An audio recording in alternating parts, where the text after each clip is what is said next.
The only workout you regret is the one you didn't do, is a lie that the fitness industry continues to tell. It's used as a motivation tool to push people to work out even when they don't want to, and it's dripping in privilege and condescension.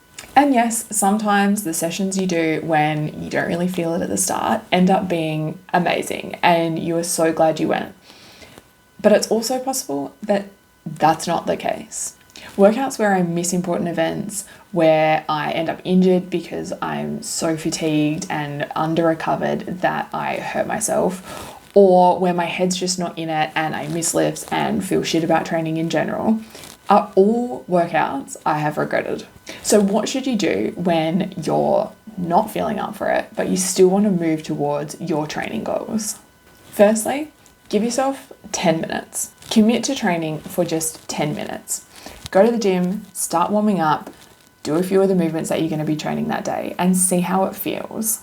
If after 10 minutes you're really feeling it and you get in the groove, keep going. If not, you can move on to step 2.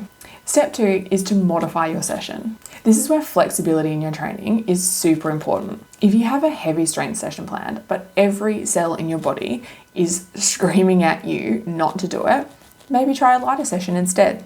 Or you could do some body weight movements, or you could go for a walk or do a cardio session. Unless you're preparing for an important competition like the Olympics, there's no reason that you have to do a certain session on a certain day. There is absolutely no harm in modifying your session. Your third option is to rest. Sometimes when I can't make a decision, I get somebody else to pick for me. And as soon as they have said their choice, I know instantly which option I prefer. So do this with your training. When you weigh up your options, tell yourself, yep, I'm going to train. And then see how you feel. One time I did this and almost immediately burst into tears, which was a pretty clear sign to me that I needed to take a rest day. Also, I would encourage you to take a rest day long before you get to the point where the thought of training causes you to burst into tears. Taking a rest day is not the same as abandoning your goals.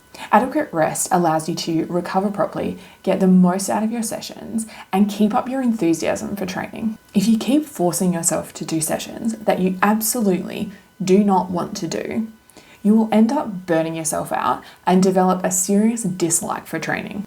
We're training for the long term, so we need to take a long-term mindset. So ask yourself, in the long term, will a missed or modified session make a significant difference? Probably not.